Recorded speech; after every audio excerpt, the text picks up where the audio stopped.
lecture. We will start with Professor Claudio Cassardo from the Department of Physics from the University of Turin, and with Elisa Palazzi. They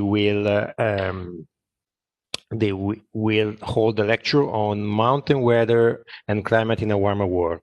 And now I welcome Professor Claudio Cassardo and give him the word for the first hour. Welcome. Please, Claudio.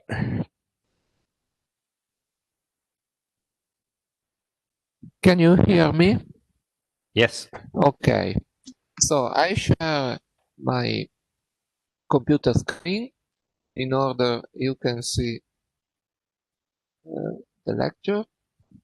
And my first lecture is dedicated, of course, to the mountain weather and climate, but I would like to give an introduction to climate and climate change. So this first part I call the climate change basis. And so I would like to speak about climate introduction, talk about what is the climate system, the difference between climate and meteorology, because there is a lot of confusion also in the media or social network between climate and meteorology. I will talk about greenhouse effect because it's very important in climate, and the climatic factor. Then I will talk about climate change looking on the data. So I want to see the global mean temperature in the present time and in the past, and also precipitation, with a focus on Italy. Even if most of you are not Italian, but this is just to give a look. And globally,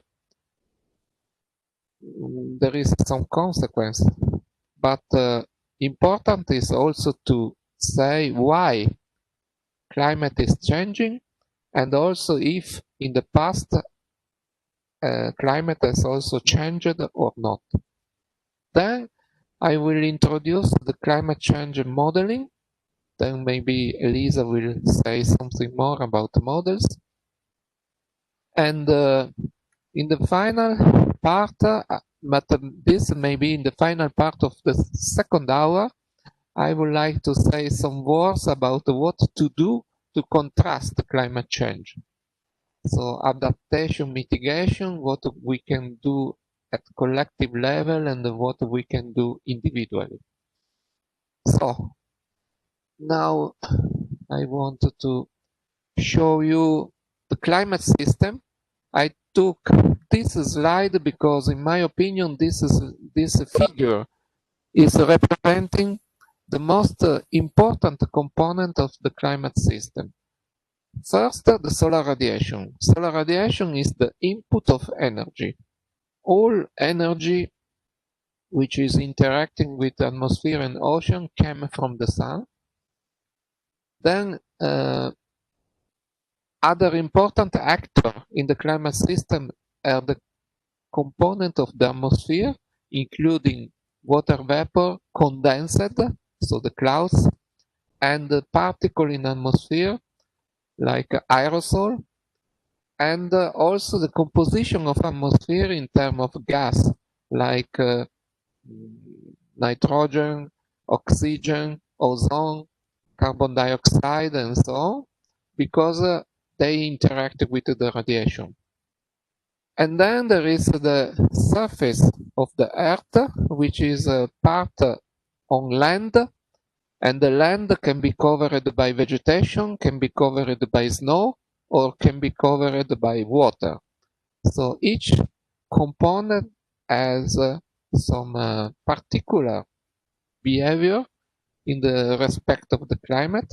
In particular, the ocean is a fluid like atmosphere, so there is some important relation of interaction between atmosphere and ocean, and between radiation which is partially absorbed, partially reflected. Also, ocean can be covered by ice or not. And the ice is very important in climate system because ice can reflect solar radiation, because ice is white, so the reflection coefficient is very high. So if the soil or ocean are covered by ice, most of the solar radiation is reflected to the space. So the percentage of surface covered by ice is very important in the climate system, as well as clouds. Clouds also reflect radiation. So the percentage of clouds is very important. So this is what we call the main actor in the climate system. Now I wanted to spend 2 words to distinguish climate and meteorology, or climate and weather. I like to start by this sentence: weather is what you get, climate is what you expect. So climate is a sort of envelope of all possible weather, while the real weather is one of the possibility you can extract from the basket, which is the climate. So weather is defined by instantaneous condition, or instantaneous, it means really instantaneous, so the temperature of this moment, the humidity of this moment, but also the average over short periods, like 1 day, 1 month, even some years. That is part of weather. So normally the weather is changing very quickly. You can think about the difference between day and night temperature. Normally, the difference between day and night is about 10 degrees. So day is, of course, warmer than night.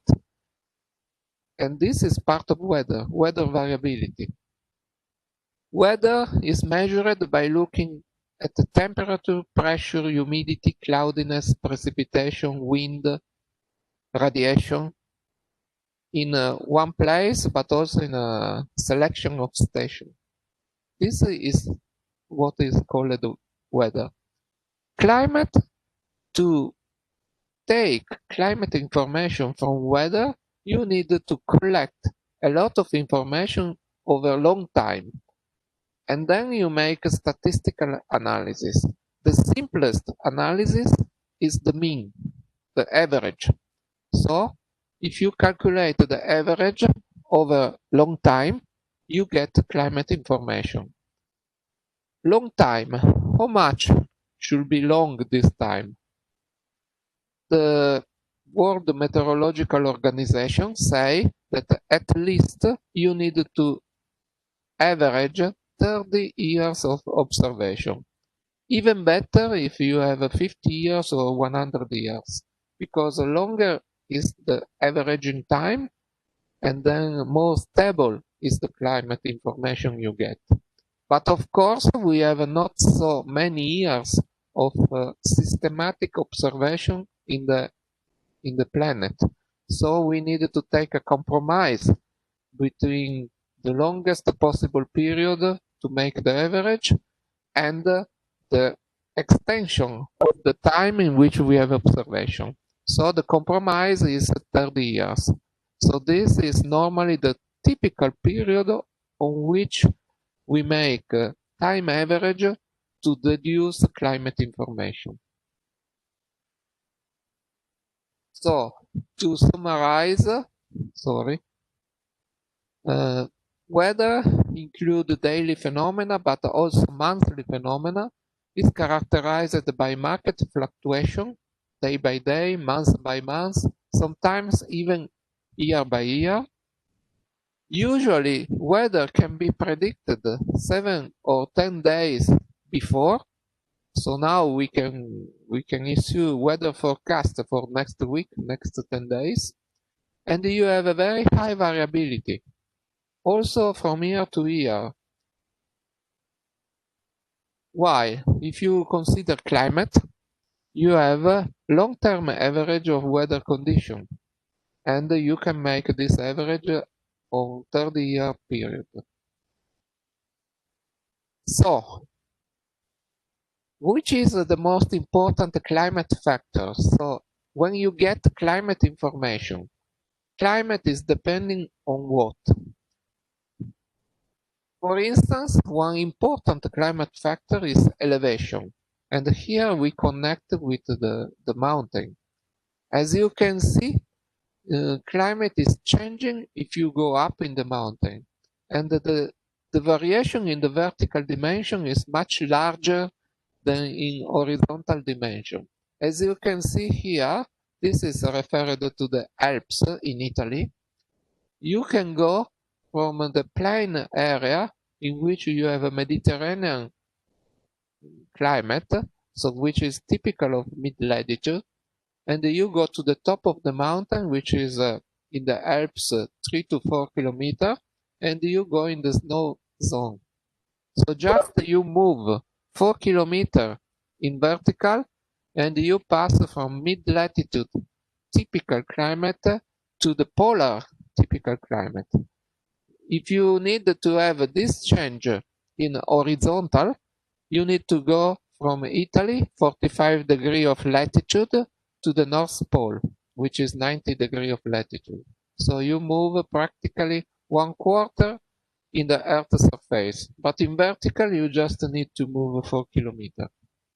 And you have a difference if you take the south side of the Alps or the north side of the Alps, because the sunshine is much more in the southern part than in the northern part.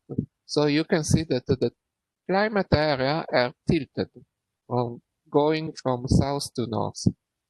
This is for all mountain range which are aligned along the parallels. So elevation, generally topography is important. Of course, it's important also latitude, because during the year the Earth is turning around the sun, and so the place in which solar radiation is maximum is moving from the Tropic of Cancer to the Tropic of Capricorn. So all the climate is redistributing during the year. Also, it is important the flow of the atmosphere, so the winds, and in the ocean, so the currents. Because as you can see, wind have some dominant direction. For instance, you can see the western winds in the mid-latitude in southern hemisphere, but also in north hemisphere. And you can see the eastern wind in the equatorial area. And you can see also in the ocean there is some currents. And for instance, if you take some ocean basin, like this one is the Pacific Ocean, you can see two main circulation patterns. In south hemisphere, this one, which is anti-clockwise circulation, and you can see cold water along South America moving from pole to equator, and the warm water in Indonesia, Australia, moving from equator to the pole. And here also, North Hemisphere, you have clockwise circulation, and here you have the cold flow moving in Pacific Ocean from Alaska to California, and here in Asia, you have the warm flow moving from Japan or here to the Bering Strait. Same you have in Atlantic Ocean. You have the two different circulation, and also similar circulation you have in the Indian Ocean. Here is split in two because the figure is cutted, but the circulation is this one. And the Indian Ocean, of course, you have just the south hemisphere circulation, because in the north hemisphere there is no ocean. So this one have some strong impact on climate, because, for instance, here you can see in Peru coast, you have a cold water, so temperature is lower in the eastern part of ocean respecting to the western part. Same in Northern Hemisphere, same in Atlantic, same in Indian Ocean. So climate in the eastern land and the climate in western land is completely different. So these are climate factors. Now I want to see how, for instance, this is just one example, how the climate factor can influence the vegetation distribution. This one is an example. In this graph, you have a precipitation in the x-axis and the temperature in the y-axis, in the vertical. And you can see precipitation is expressed in centimeter per year. Maybe you are more familiar to consider millimeter, just you add a zero. And according to the couple value, precipitation and temperature, you can have a typical vegetation cover. For instance, if you are in a place in which is very hot and there is a lot of precipitation, you have the tropical wet forest. Actually, it should be better to write equatorial wet forest.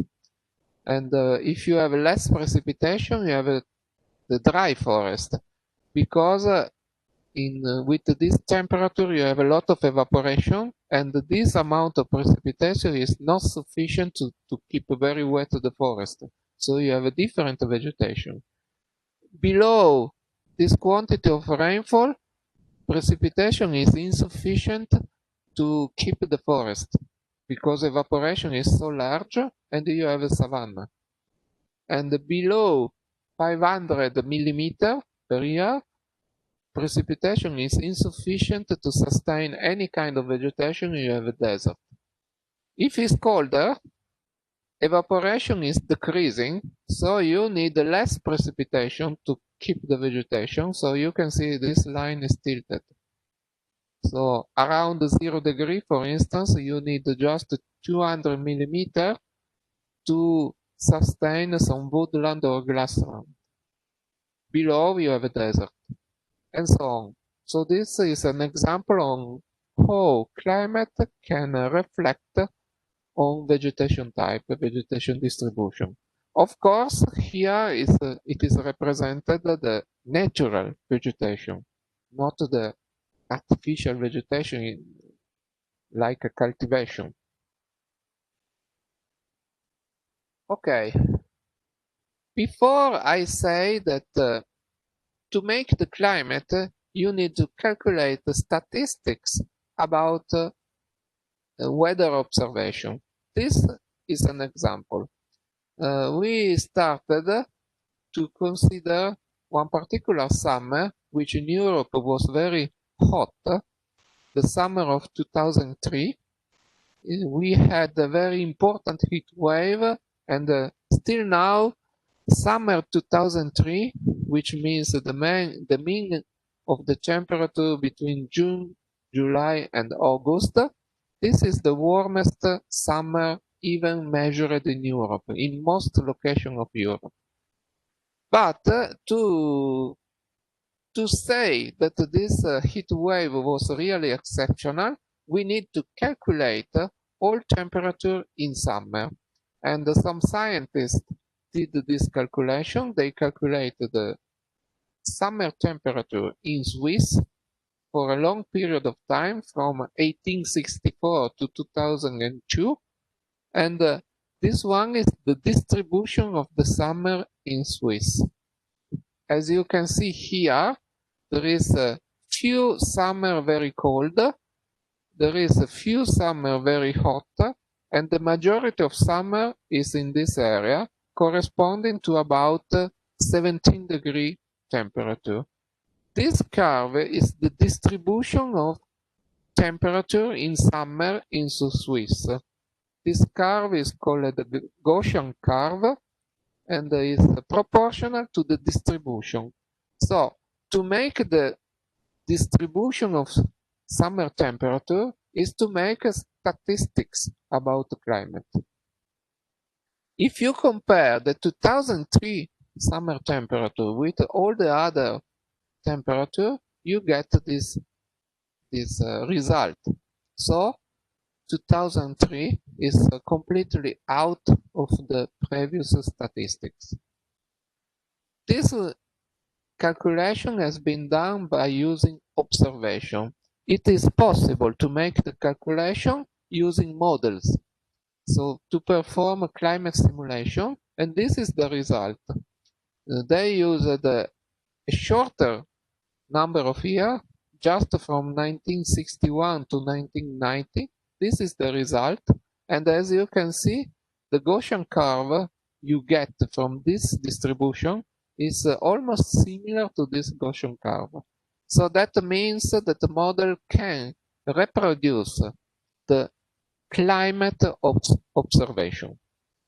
Then we can use the climate to simulate future climate. For instance, 30 years from 2071 to 2100, so the end of this century. And this is what you get. This is the Gaussian curve for the future climate distribution. And as you can see, the maximum of this curve is around 22 degrees, not near 17 degrees. So this increment of 5 degrees is what the model show you for the future climate. So this is an example of climate information you can get by the models. Of course, I cannot predict exactly the temperature you can get, for instance, in the 15 July of 2087, but I can say that in the last 30 years of this century, you can have a distribution of temperature centered around 22 degrees and with a standard deviation that you can, of course, calculate by this curve. Okay, so now I want to introduce greenhouse effect, because we will say in the future moments then this effect is very important to characterize the Earth climate. So it is called the greenhouse effect. As you can know, greenhouse is a shelter like this to protect vegetation. Usually, what happens inside the greenhouse? During daytime, you get solar radiation. Solar radiation enter inside the greenhouse, and inside is much warmer than outside. During nighttime, the heat is kept inside the greenhouse. So it's much warmer inside than outside, also during nighttime. So this is the reason for which the effect of molecular of some greenhouse gas, like carbon dioxide, like methane, like water vapor, can act like the walls of a greenhouse to keep the solar radiation, actually not the solar radiation, but the emitted radiation by the Earth inside the Earth system, inside the atmosphere. So this atmosphere layer is acting exactly as the walls of the greenhouse and trapping some heat inside the climate system. So this is why it's called the greenhouse effect. Of course, the greenhouse effect is much more effective as much molecular of greenhouse gas you have. So we need to know which are the most important greenhouse gas. Most important are, as I say, water vapor, carbon dioxide, methane, and other gas. So if we modify the atmospheric concentration by increasing the quantity of this gas, the greenhouse effect will be much more effective. So you get more heat stay in the climate system, and you get the Earth assuming a larger temperature. Of course, greenhouse effect is very good, because without greenhouse effect, the temperature of the Earth would be minus 18 degrees in average, which means that without greenhouse effect, so without water vapor, carbon dioxide, methane, and other gas, probably most of the Earth should be frozen. Because if minus 18 degrees is the mean temperature of the planet, that means that probably just the area near the equator will be free from the ice, or maybe even that part should be frozen. But with natural greenhouse effect, the temperature of the Earth is increased and became 14 degrees. Natural greenhouse effect means the concentration of atmosphere we had before the Industrial Revolution.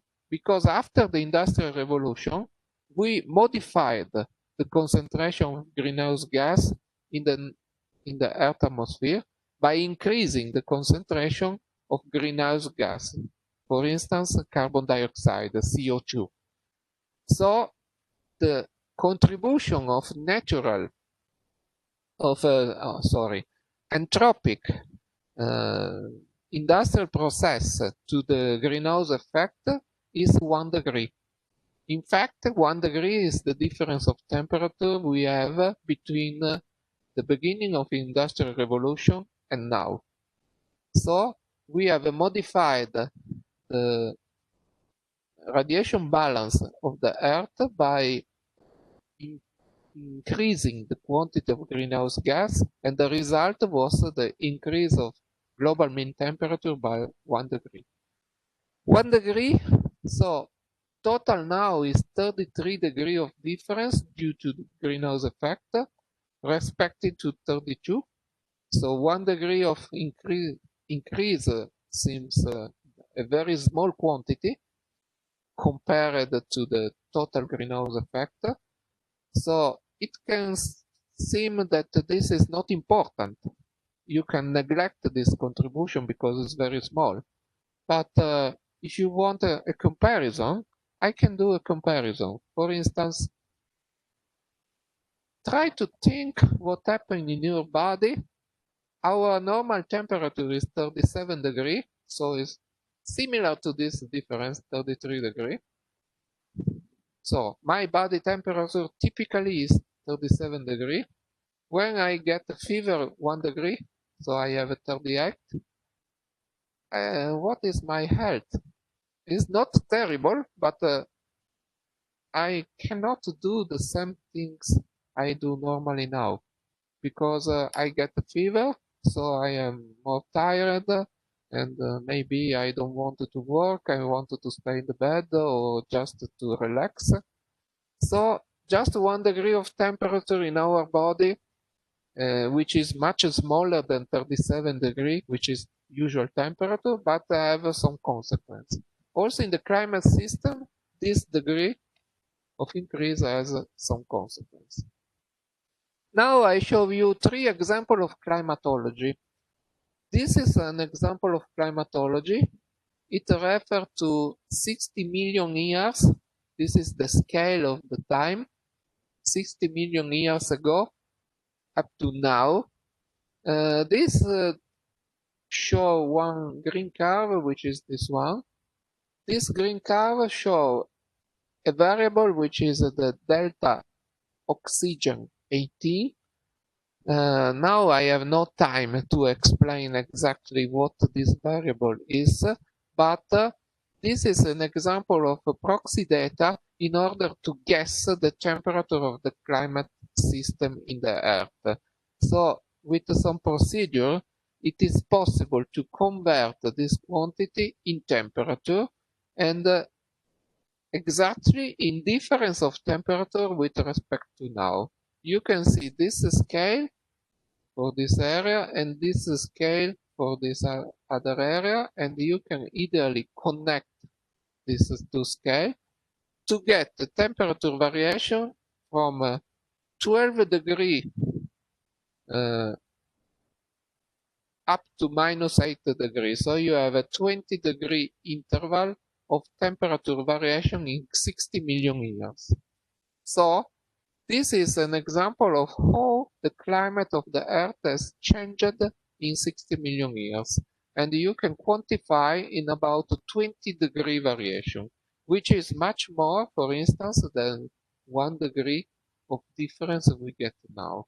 So this is an example of climatology which shows that in the past million years, the variation of climate was very big. Here you have another example. Here the time is about 1 million years. And here you have two graphs, temperature measured in Antarctica and the carbon dioxide concentration. Just concentrate in the temperature graphic. You can see the variation here. The variation from the top is around 4 degrees. The bottom is around -10 degrees. So the difference between top and bottom is about 10, 12 degrees. And this is the glaciation. So the period in which Earth was a little bit more frozen because polar glaciers were extended to mid-latitude. In this moment, when we get to the minimum temperature, and here we are in the interglacial period, so between the glaciation in which temperature was much higher. So now we are in interglacial period. Temperature is now around 0. 0 is the average of now temperature. So we are about 10 degrees more warmer than, for instance, 20,000 years ago, when you had the last glaciation period. This is another example of climatology, and this shows you the temperature reconstructed by using thermometer data from 1880 to practically now. And you can see that the year variation of temperature. Look at the scale. Now you have a variation between -0.4, the coldest moment around the beginning of 20th century, up to around 1 degree. So you have roughly 1 degree of variation. When I say degree, I mean Celsius degree, of course, but because we have many people from United States, here there is the scale in Fahrenheit degree. Anyway, 1 Celsius degree difference between the beginning of 20th century and now. This is the +1 degree. It is mentioned here. This degree of increase is the same degree we have seen in the graph. Why here is written +15 degree and here and and in the previous graph we have a 0 or 1 or -0.5, because this is not the global temperature, but this is the anomaly as it is written here. So it's the difference between the mean value in some period and the annual value. So the some period here is the period from 1880 to 2018. Okay, this is the same graph, but it shows the difference between the global temperature anomaly measured by different climate center in the world.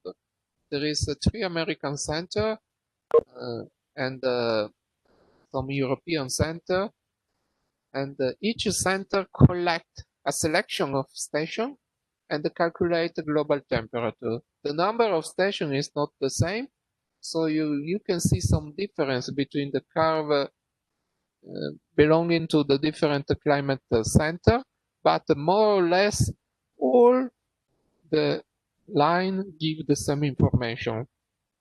So There is a good compatibility between the measurement of different climate center and the trend calculated, especially in the last 50 years, is exactly the same for each center and show the temperature increment in the last part of the time.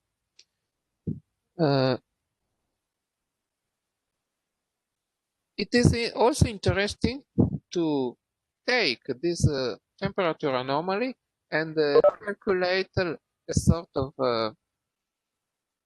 list starting from the warmest year to the coldest year, and look what happened in the, for instance, in this first 20 place of this list. So the result is that the warmest year in this period, 1880 to now, is the 2016, about 1 degree of anomaly, so 1 degree warmer than the mean. Second one is 2019, and if you look here, all the year, excepting 1998, is after 2000. So now we are in 2020. 2020 here is not in the list because it's not finished yet, so we cannot calculate the mean temperature. So we have anyway 20 years from 2000 to 2019, and in this amount of 20 years, 19 years are the warmest in the story. The only exception is 1998 in the position number 10. So it is interesting to see that you can see some oscillation year by year. And this is the 1998, by the way, and this is the 2016. So it is interesting to say why 2016 was warmer than 2017 or 18 or 19, and why 1998 was so warm to enter in this list. And so the question is, these 2 years, 2016 and also 1998, they have something special with respect to the other years. And by the way, the trend in this period is about 0.8 degree in 40 years. Also, there is something special which occurred in 2016, in 1998, and also in 1982. That is this peak here, which is now very cold. If you compare this peak with the actual temperature, it's quite cold. But in that period, it was very warm because that was the hottest year with respect to the previous one. We had El Nino Phenomenon. El Nino Phenomenon is an example of interaction between ocean water and atmospheric flow.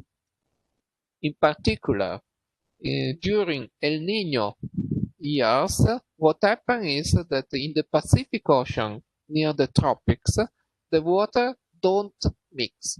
So the surface water remain in the surface and the deep water remain in the deep ocean. There is no mixing. Usually there is a mixing. But if you have no mixing, the surface water is hotter. So because Pacific Ocean is quite big, if the surface water is not mixed and remain hotter, this increases the global temperature. So this is why in these 3 years in which El Nino phenomenon was very high, 1982, 1998, and 2016, we had 3 local peaks, 1, 2, and 3. So this is interesting. It's an example of natural oscillation of climate system, but because of the trend of the temperature increase, The result is that the previous peak disappeared, and now this 1998 peak, which was very high, is just in the position number 10. Okay, now I wanted to see an animation and maybe, okay, let me show. I don't know if the line is sufficiently fast in order you can see the animation. I hope so. However, you can see the time is passing from 1850 to practically now. Here you have the variation of the global mean temperature, and here you have the distribution in the Earth. As you can see, at the beginning you have a lot of blue area, which correspond to cold anomaly of temperature, but with the time is passing, especially after 1980, you can see that the dominant color will change from blue to red. And especially in North Hemisphere, and especially in the polar area, North Pole area, you will see that the color will be systematically red. For instance, now, and you can see that there is a complete change of color, and now the color is red. This dark red corresponds to anomaly of 6 degrees. Anomaly of 6 degrees means that this area is 6 degrees warmer with respect to the average. Average in this case is in the period of 1951 to 1980. So before we saw that the global average was plus 1 degree, but locally you can have an average of plus 6 degrees. So this is the difference between local average and global average. You can see that there is some place like here below the Greenland in which you have a cold anomaly. Here is about minus 1 degree. This color corresponds to this area. So here, a little bit here, and also in the South Pacific Ocean, there is some negative anomaly. But mostly the Earth has a positive anomaly. So the mean value is positive. And in some area, the positive anomaly is so big. So, okay, this one was the same simulation. Just give me 2 minutes to finish the discussion. I wanted to show the same figure of mean temperature anomaly, but for Italy. And for Italy, you can see that more or less the figure show the same kind of anomaly. This is from 1800 to 2000. So as you can see, there is an increment of temperature which is much larger in the last 40 years. But I wanted to point out the vertical axis. If you take this value, it corresponds to plus 1. And if you take the mean of this value, it corresponds to minus 1.5. So the total variation in this between the beginning of this period and now is about 2 degrees.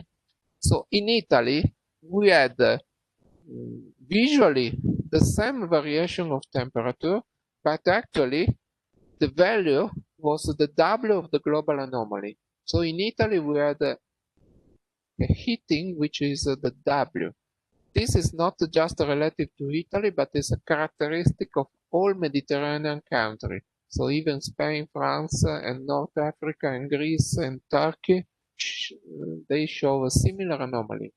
So the Mediterranean area is is called the hotspot because temperature is hotter and because the climate variation is larger than in the rest of the world. Okay. And just because I live in Torino, I want to show you the statistics about the weather station we have in the roof of the institute. We collected about 30 years of observation, and if we calculate the trend in the 30 years, we get some value which, as you can see, they are very large. And they, in some months, like in July, this is the variation in 30 year. It corresponds to more than, actually, more than 6 degrees per century of variation. And you can compare, for instance, with the Italian value, and you can conclude that in the individual city like Torino, the climate variation, the climate trend of temperature increase is much larger than in the average value of the nation. So locally, you can have a variation which are quite larger. Torino is a city located very close to the Alps, in which we have also a variation of temperature which is quite larger compared with the variation of Italy and the variation in the world. So I think that, okay, I can stop maybe here, and we can discuss about the cause of climate variation later in the final part of my presentation.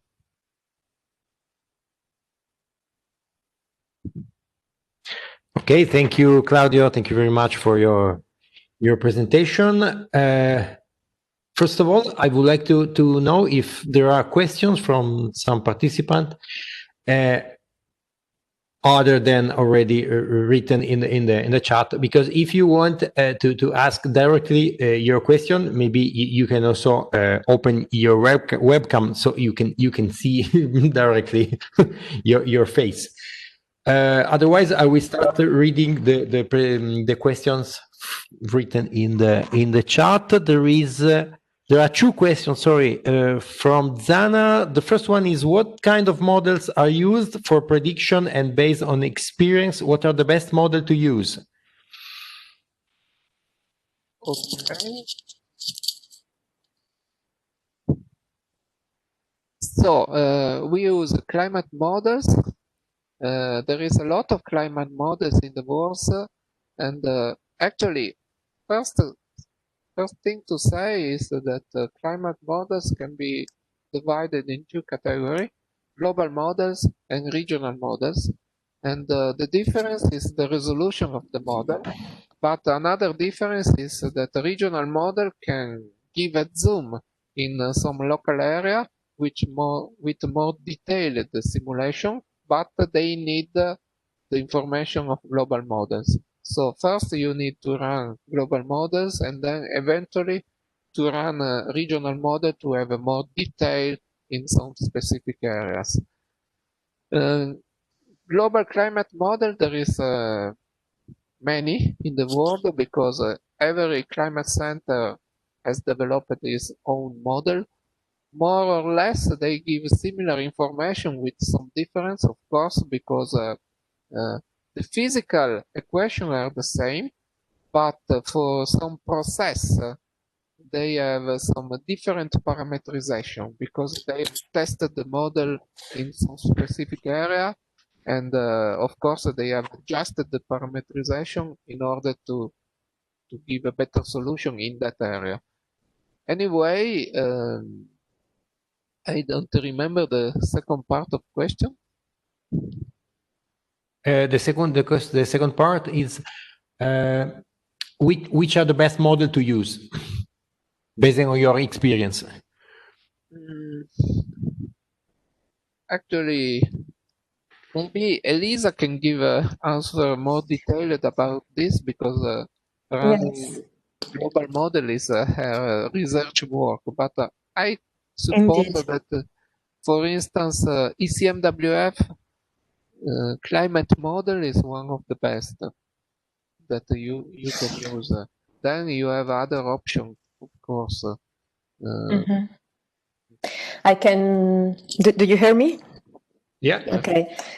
We will talk about that a little bit in my part of this morning lecture, but I don't think there is a unique answer to this question, because it depends on the application and on what you are looking for. Each model is suitable for certain applications or are better than others. There exists a hierarchy of different models, from the very simplest ones, useful, for example, just to calculate the energy balance of the Earth and to better understand some of the driving mechanisms, to the very, very complex models like the global climate models or the regional counterpart, which are now very much used to make the future climate projections and to project the future climate evolution under different emission scenarios. So if your aim is to make these projections, which is of course very useful also to plan and to manage adaptation and mitigation strategies, then you have to use global climate models, also called Earth system models. And if you want to focus on a specific region, you should opt for the regional climate models, which are almost the same as the global climate models, but just run over limited domains. Okay, thank you, Elisa. And there is, let's say, a second part of this question, and concerning that data. If you don't have enough data, which is the case of developing countries, is there any sense to make prediction? How model will act if we have underfitting? Of course, data are quite important to check the model performance. But if a specific nation has no data because they have no possibility for economic reason to make observation, anyway, it is possible to test the model in a similar area in other part of the world. For instance, if you consider some mid-latitude nation in Africa, if they have no data, but if you test the model in mid-latitude in other part of the world in which you have data to make comparison, you can assume that the model is able to represent the climate of mid-latitudes, and then you can apply also in some place in which you have no observation. Of course, the better is to have observation, to calibrate the model, to check model performance before, and then to apply in the future climate. But this is a possibility, for instance. Okay, are there any questions? Okay, she thanks you. I saw some question in the chat. Yeah, the one is the one I submitted now. Now there are two comments. One from Gent. This is during second industrial revolution. There is a significant change in 1880. Yeah, sure. Especially in two period of this about 150 years. First period is in the first part of the 20th century, from 1900 to 1940, and then in the period between 1980 to up to now, this is the period in which the trend is much bigger, and this is the period in which this trend is for sure demonstrated to be correlated to human activity, to human emission of greenhouse gas.